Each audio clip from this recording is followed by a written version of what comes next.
اس لیے کہ ان چیزوں کا سنت مؤکدہ ہونا یہ عقلاً ثابت ہے، اور وہ جو اصطلاحی سنت مؤکدہ ہے وہ تو آپ علیہ الصلوۃ والسلام کا قول، فعل اور آپ کی تقریر ہے، اس لیے اس سنت مؤکدہ سے وہ اصطلاحی سنت مؤکدہ مراد نہیں ہے۔ البتہ یہاں جو مثال پیش کی ہے نہیں میں، محشی نے اس پر اعتراض نقل کیا ہے اور یہ کہا ہے کہ آپ نے دیکھو اس نہیں سے سلے ہوئے کپڑے سے منع کیا گیا ہے، تو اس کی ضد پھر ازار اور ردا یہ سنت مؤکدہ کے معنی میں ہے، یہ آپ نے نہیں کی ضد سے ثابت کیا، حالانکہ یہ تو آپ علیہ الصلوۃ والسلام کے فعل سے ثابت ہے، آپ علیہ الصلوۃ والسلام کے فعل سے ثابت ہے۔ اس لیے محشی نے روایت نقل کی ہے صاحب ہدایہ کے حوالے سے کہ آپ علیہ الصلوۃ والسلام نے اعتذر وارتدى عند احرامہ، آپ نے ازار پہنی اور ردا پہنی ہے احرام کے وقت میں، لہذا یہ تو سنت سے ثابت ہے۔ یہ نہیں کی مثال۔ آگے امر کی مثال ہے جس میں امام ابو یوسف رحمہ اللہ کا اختلاف کیا ہے۔ امام ابو یوسف رحمہ اللہ فرماتے ہیں امر کی صورت میں کہ اگر کوئی آدمی نماز کے اندر نجس جگہ پر سجدہ کر لے اور پھر نجس جگہ پر سجدہ کرنے کے بعد اس سجدے کا اعادہ کرے پاک جگہ پر، تو نماز فاسد نہ ہوگی، نماز فاسد نہ ہوگی۔ دیکھو امر کی ضد میں مشغول ہو گیا، امر ہے سجدہ کرنا اور سجدے کرنے کے لیے بالاجماع مکان کا پاک ہونا شرط ہے، ضروری ہے کہ وہ سجدہ پاک جگہ پر ہو، لہذا امر کے لیے امر کی ضد میں مشغول ہو گیا اور نجس جگہ پر سجدہ کر لیا، پھر سجدہ کرنے کے بعد اس سجدے کا اعادہ کیا پاک جگہ پر، تو امر کی ضد میں مشغول ہو گیا، اور اس ضد میں مشغول ہونے سے کیا مامور بھی فوت ہو گیا؟ جی مامور بھی فوت ہونا لازم آ گیا اس سے، کیونکہ جب نجس جگہ پر سجدہ کر لیا پھر دوبارہ اس سجدے کا اعادہ کیا پاک جگہ پر، تو اس کی ضد میں مشغول ہونے سے مامور بھی فوت تو نہیں ہوا، کیونکہ مامور بھی ہے پاک جگہ پر سجدہ کرنا اور اس نے کر لیا۔ لہذا امام ابو یوسف رحمہ اللہ اس اصول کی بنیاد پر فرماتے ہیں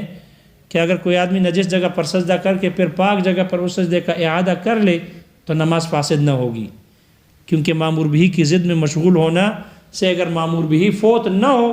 تو اس کی ضد میں مشغول ہونا مکروہ ہے، اس لیے نماز مکروہ تو ہوگی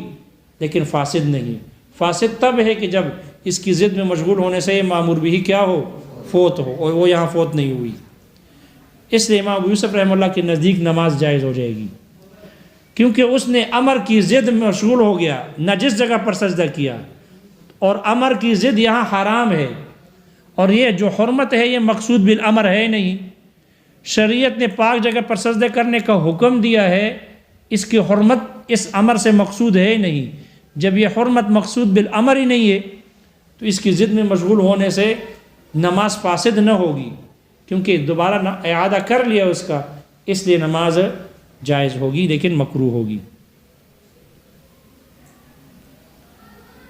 جبکہ حضرات طرفین کے نزدیک نجس جگہ پر سجدہ کرنے کی وجہ سے اس کی نماز کیا ہو جائے گی، فاسد ہو جائے گی، اس لیے کہ یہ حضرات فرماتے ہیں کہ الساجد علی النجس بمنزلۃ الحامل لہ، نجس جگہ پر سجدہ کرنے والا وہ اس نجاست کے اٹھانے والے کی طرح ہے، لہذا جس آدمی نے نجس جگہ پر سجدہ کر لیا تو زمین تو نجس ہے، اور اس نے نجس جگہ پر سجدہ کر لیا تو اس نے زمین والی صفت کو اختیار کر لی، لہذا وہ نجاست اس کے ساتھ مل گئی ہے، نجاست اس کے ساتھ کیا ہو گئی، مل گئی، تو اس کے چہرے نے نجس والی صفت کو لے لی ہے، کیونکہ نجس زمین پر ہے اور اس کا چہرہ زمین کے ساتھ مل گیا، تو اس مجاورت کی وجہ سے اور اس اتصال کی وجہ سے اس کے چہرے نے زمین سے نجاست والی صفت لے لی، تو اب نماز کے ایک حصے میں یہ نجاست کے ساتھ اس کا بدن مل گیا، اس کا چہرہ، اس کا ماتہ مل گیا، جب اس کا ماتہ نجس کے ساتھ مل گیا تو نماز کے ایک حصے میں نجاست آ گئی، جبکہ نماز کے پورے حصے میں، پورے نماز کے لیے تطہیر یہ فرض دائم ہے۔ پورے نماز میں نجاست کو دور کرنا، نجاست سے پاکی حاصل کرنا یہ فرض ہے۔ اور جو ہی اس نے نجس جگہ پر سجدہ کر لیا تو نجس جگہ پر سجدہ کرنے والا ایسا ہی ہے جیسے کہ اس نے نجاست کو خود اٹھا لیا۔ تو نماز کے اندر نجاست کو اٹھانے سے پورے نماز کے اندر طہارت باقی نہ رہی، تو اول سے لے کر آخر تک طہارت کا ہونا شرط ہے۔ اور کسی ایک حصے میں، کسی ایک جز میں بھی، ایک رکن میں بھی اگر طہارت باقی نہ رہی تو نماز نہیں ہوگی۔ جیسے کہ روزے کے جو ہی روزہ شروع ہو جائے تو روزے کے اندر قضاء شہوت سے رکنا فرض ہے، کھانے پینے اور جماع سے رکنا، مفطرات ثلاثہ سے رکنا فرض ہے۔ لہذا اگر روزے کے کسی ایک گھڑی میں بھی، ایک حصے میں بھی، وقت میں بھی اگر کھانے پینے میں سے تھوڑی چیز بھی پائی جائے گی تو روزہ رہے گا؟ روزہ نہیں رہے گا۔ تو جیسے روزے کے لیے قضاء شہوت سے رکنا یہ فرض دائم ہے، پورے روزے کے لیے ضروری، اسی طرح نماز کے لیے بھی طہارت کا ہونا یہ فرض دائم ہے، یہ فرض دائم ہے، یہ مسلسل اور ہمیشہ کا فرض ہے۔ اس لیے اگر نماز کے کسی بھی جز میں، کسی بھی رکن میں طہارت نہیں پائی گئی تو پھر اس صورت میں نماز بھی نہیں ہوگی۔ اس لیے حضرات طرفین فرماتے ہیں کہ نجس جگہ پر اگر سجدہ کر لے تو چونکہ اس کے چہرے نے، اس کے ماتھے نے زمین سے نجاست والی صفت کو لے لی ہے، لہذا اس وقت میں اس کی طہارت یہ باقی نہ رہی۔ جب طہارت باقی نہ رہی تو اس نماز، جبکہ طہارت پورے نماز میں ضروری ہے، اس لیے نماز فاسد ہو جائے گی اور نماز درست نہ ہوگی۔ تو یہاں امر کی ضد میں مشغول ہونے سے مامور بھی فوت ہو گیا، اور جب امر کی ضد میں مامور بھی میں مشغول ہونے سے مامور بھی فوت ہو تو اس صورت میں وہ حرام ہوتی ہے، اس لیے اس کی نماز کیا ہو جائے گی؟ فاسد ہوگی۔ لیکن یاد رکھنا یہ صرف چہرے کے بارے میں ہے، ماتھے کے رکھنے کے بارے میں ہے۔ اگر ماتھا نجس جگہ پر رکھ لیا، کیونکہ سجدہ کہتے ہی ہے وضع الجبہۃ علی الارض، لہذا اگر ماتھا نجس جگہ پر رکھ لیا تو یہ اختلاف ہے، امام ابو یوسف رحمہ اللہ کے نزدیک نماز مکروہ ہوگی اور طرفین حضرات کے نزدیک نماز فاسد ہوگی۔ لیکن اگر ماتھا رکھا تو پاک جگہ پر ہے، لیکن اس کے ہاتھ نجس جگہ پر آ گئے یا اس کے پاؤں نجس جگہ پر ہو تو بالاتفاق نماز ہو جائے گی۔ اس لیے کہ نماز کے لیے، سجدے کے لیے، نماز کے لیے، سجدے کے لیے ہاتھ اور پیروں کا رکھنا فرض نہیں ہے۔ اس لیے اگر ہاتھ اور پیر یہ نجس جگہ پر آ بھی جائے تو چونکہ سجدے کے لیے اگر کسی کے ہاتھ نہ ہو سجدہ ہو جائے گا جی، یا ہاتھ نہ رکھے، پاؤں نہ رکھ کے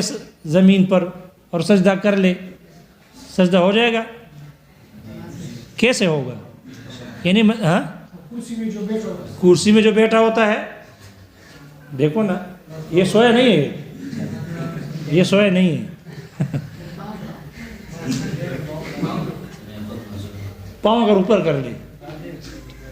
اور بعض ایسا کہ دوسرے کو پکڑ لے، وہ صرف لگا دے، یا اس میں ہو یا پانی کے اندر ہو، پانی کے اندر بھی آگے پیچھے ہوتا ہے آدمی، یا خلا کے اندر ہو تو صرف سر لگ جائے، تو چونکہ سجدے میں ہاتھوں کا اور پیر کا، قدموں کا رکھنا یہ فرض نہیں ہے، لہذا اگر یہ نجس جگہ پر آ بھی جائے تو اس سے نماز فاسد نہیں ہوگی، نہیں۔ خلاصہ اس کا یہ ہے کہ امر اپنی ضد میں حکم کو ثابت، امر کی ضد میں حکم ثابت ہوگا نہیں ہوگا؟ امام غزالی اور امام الحرمین کے نزدیک امر کی ضد میں اور نہیں کی ضد میں حکم ثابت نہیں ہوتا، جبکہ شیخ ابو بکر جساس رحمہ اللہ کے نزدیک امر اپنی ضد میں حکم کو لازم کرتا ہے، امر کی ضد میں بھی حکم ثابت ہوتا ہے اور نہیں کی ضد میں بھی حکم ثابت ہوتا ہے، جبکہ ہمارے نزدیک اصول یہ ہے کہ امر کی ضد مکروہ ہے اور نہیں کی ضد سنت واجبہ کے معنی میں ہے، بعینہ سنت موقدہ نہیں، لیکن یہ تب ہے کہ جب اس کی ضد میں مشغول ہونے سے مامور بھی فوت نہ ہو۔ اگر امر کی ضد میں مشغول ہونے سے مامور بھی فوت ہوتا ہو تو پھر امر کی ضد کیا ہوگی؟ امر کی ضد حرام ہوگی، امر کی ضد حرام ہوگی۔ دیکھو کتاب میں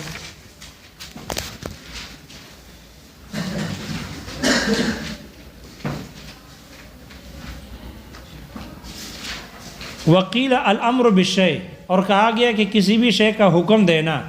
ھذا وجہ ثامن من الوجوہ الفاسدۃ، وجوہ فاسدہ میں سے یہ وجہ ثامن ہے، وفیہ اختلاف کثیر، اس میں بہت زیادہ اختلاف ہے۔ فقیل کہا گیا لا حکم للامر والنہی فی ضدہما اصلا، امر اور نہی کی اپنی ضد میں کوئی حکم ثابت نہیں ہوتا بالکل ہی۔ وقیل اور کہا گیا لہو حکم فیہ،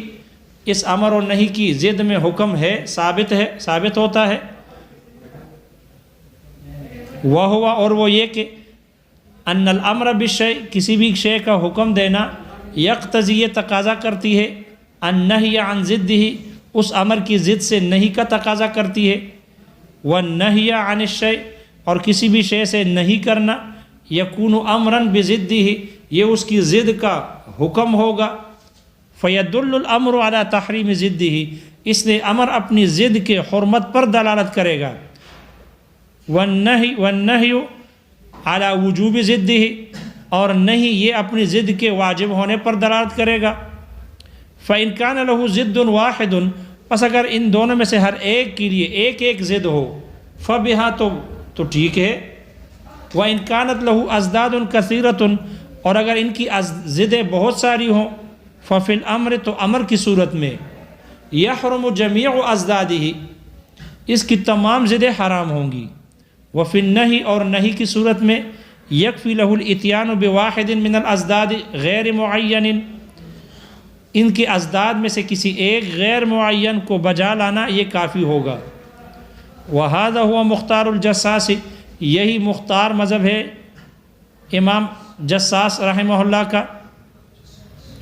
وعندنا، اور ہمارے ہاں، الامر بالشیء یقتضی کراہت ضدہ، ہمارے نزدیک کسی شے کا حکم دینا یہ اس کی ضد کے مکروہ ہونے کا تقاضا کرتی ہے، والنہی عن الشیء، کسی شے سے روکنا، منع کرنا، یقتضی، وہ تقاضا کرتی ہے، ان یکون ضدہ فی معنی سنت واجبۃ، کہ اس کی ضد یہ سنت واجبہ کے معنی میں ہو، وذالک، اور یہ اس وجہ سے، لأن الشیء فی نفسہ لا يدل علی ضدہ، اس لیے کہ کوئی بھی شے خود اپنے ذات کے اعتبار سے اپنی ضد پر دلالت نہیں کرتی۔ وإنما يلزم الحکم فی الضد، البتہ اس کی ضد میں حکم لازم آتا ہے، ضرورت الامتثال، تعمیل حکم کے ضروری ہونے کی وجہ سے، فتکفی الدرجۃ الادنی فی ذلک، اور اس میں کم سے کم درجہ یہ کافی ہو جاتا ہے، وہی الکراہۃ فی الاول، اور وہ پہلے میں یہ امر کی صورت میں کراہت ہے، لأنہا دون التحریم، اس لیے کہ یہ حرمت سے کم درجے کی ہے، والسنت الواجبۃ فی الثانی، اور وہ سنت واجبہ ہے دوسری میں، یعنی نہیں کی صورت میں، لأنہا دون الفرض، اس لیے کہ وہ فرض سے کم درجے کی ہے۔ یہاں متن میں یقتضی آ رہی ہے، شارح اس کی وضاحت کر رہے ہیں، ولیس المراد بالاقتضاء المصطلح السابق، اس اقتضاء سے مراد وہ اصطلاحی سابقہ اقتضاء مراد نہیں۔ اقتضاء کی تعریف کر رہے ہیں، اور اقتضاء کیا ہے؟ وہ ہے بجعل غیر المنطوق منطوقا لتصحیح المنطوق، منطوقہ عبارت کو صحیح کرنے کے لیے، منطوق کو صحیح کرنے کے لیے غیر منطوق کو منطوق بنانا، یعنی مسکوت کو منطوق کے درجے میں بنانا، تاکہ منطوقہ عبارت یہ صحیح ہو، اس کو کہتے ہیں اقتضاء۔ وہ اصطلاحی اقتضاء مراد نہیں ہے، بل اثبات امر لازم فقط، بلکہ امر لازم کا ثابت کرنا صرف یہی مراد ہے۔ شارح کہتے ہیں وَهَذَا إِذَا لَمْ يَلْزَمْ مِنَ الْإِشْتِغَالِ بِالضِّدِّ، یہ اس وقت ہے، یعنی امر کی ضد مکروہ اور نہیں کی ضد سنت واجبہ، یہ اس وقت ہے کہ جب ضد میں مشغول ہونے سے لازم نہ آتا ہو تفویت المامور بھی، معمور بھی کا فوت کر دینا، فَإِن لَزِمَ مِنْهُ ذَلِكَ اگر یہ اس سے لازم آتا ہو، يَكُونُ حَرَامًا بِالاتفاق،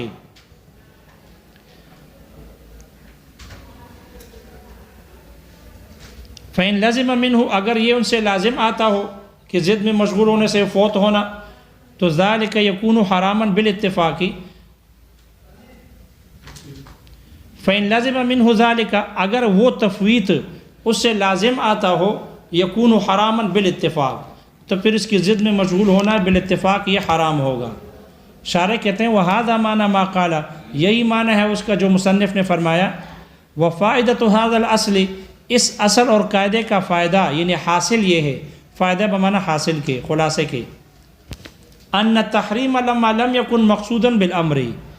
جب تحریم یہ حکم دینے سے مقصود نہیں تھی، لم يعتبر تو اس حرمت کا اعتبار نہیں، اس تحریم کا اعتبار نہیں کیا گیا، الا من حيث يفوت الامر، مگر اس حیثیت سے کہ وہ امر کو فوت کر دے، امر کو یعنی معمور بھی کو، امر سے مراد معمور بھی ہے، فَإِذَا لَمْ يُفَوِّتُهُ پس اگر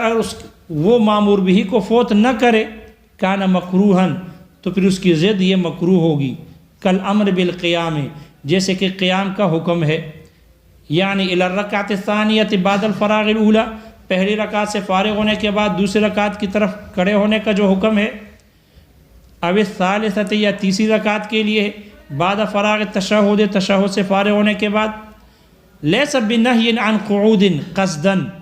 جب قیام کا حکم ہے تو یہ قصدن یہ قعود سے نہیں ہے،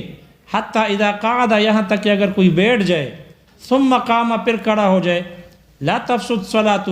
تو اس کی نماز فاسد نہ ہوگی، بنفس القعود نفس قعود سے، صرف بیٹھنے سے، ولکنہ یکرہ لیکن یہ اس کا بیٹھنا اس کو ناپسند کیا گیا ہے، یہ مکروہ ہے،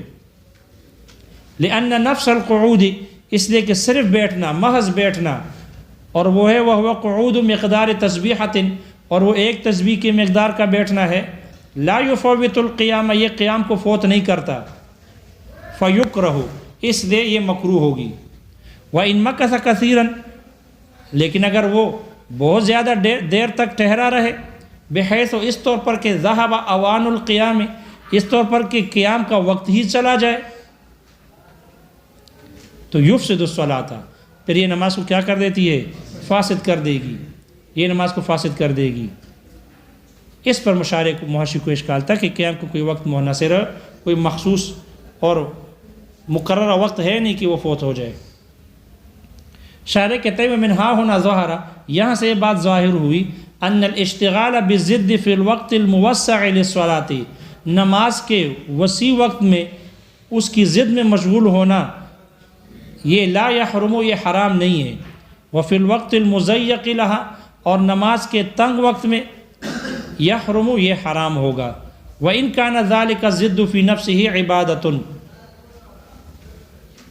عبادتاً اگرچہ فی نفسہ وہ ضد اپنی ذات میں عبادت ہی کیوں نہ ہو، عبادتاً مقصودتاً عبادت مقصودہ ہو کیوں نہ ہو، او امراً مباحاً یا کوئی امر مباح ہی کیوں نہ ہو، ولہذا قلنا اس وجہ سے ہم نے کہا ان المحرم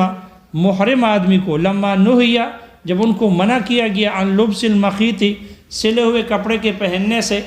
کان من السنت تو پھر سنت میں سے ہوگا، لبس الازار والرداء ازار اور ردا کا پہنا یہ سنت میں سے ہوگا۔ شارح کہتے ہیں تفریع علی اصل ان النہی یقتضی یہ اس اصل پر تفریع ہے کہ نہیں یہ تقاضا کرتی ہے، ان یکون ضدہ فی معنی سنت واجبۃ کہ اس کی ضد یہ سنت واجبہ کے معنی میں ہے، تو نہیں پر سب سے پہلے تفریع ذکر کی اور نہیں کو مقدم کیا امر پر، اس لیے کہ یہ متفق علیہ ہے، اس پر سب کا اتفاق ہے۔ وذالک یہ اس وجہ سے لأنہ لما نہی المحرم عن لبس المخیط اس لیے کہ جب محرم آدمی کو سلے ہوئے کپڑے پہننے سے منع کیا گیا، ولا بد ان یلبس شیئا اور ضروری ہے کہ اس کے لیے کہ کوئی نہ کوئی چیز پہن لے، یستر بہ العورت ایسی کوئی چیز کہ جس سے وہ اپنی عورت کو چھپائے، وادنی ما تکون بہ الکفایۃ اور وہ کم سے کم چیز کہ جو اس کے لیے کافی ہو، هو الازار والرداء وہ ازار ہے اور ردا ہے، لازم ان لا یترکا، تو لازم آئے گا کہ ان دونوں کو نہ چھوڑا جائے، کما لم تترک السنت المؤکدۃ، جیسے کہ سنت مؤکدہ کو نہیں چھوڑا جاتا۔ یہاں ایک وہم پیدا ہو گیا کہ سنت واجبہ اور مؤکدہ کے معنی میں قرار دے رہے ہیں، تو کہیں یہ اصطلاحی سنت کی طرف نہ جائے کوئی، اس سے وہ مراد نہیں ہے، اس لیے وضاحت کر رہے ہیں۔ وَإِلَّا فَالسُّنَّةُ الْإِصْطِلَاحِيَّةُ، وگرنہ جو سنت اصطلاحی ہے وہ ہے ما کان مرویًا، جس کو نقل کیا گیا ہو عن الرسول، آپ علیہ الصلاۃ والسلام سے، قولاً او فعلاً،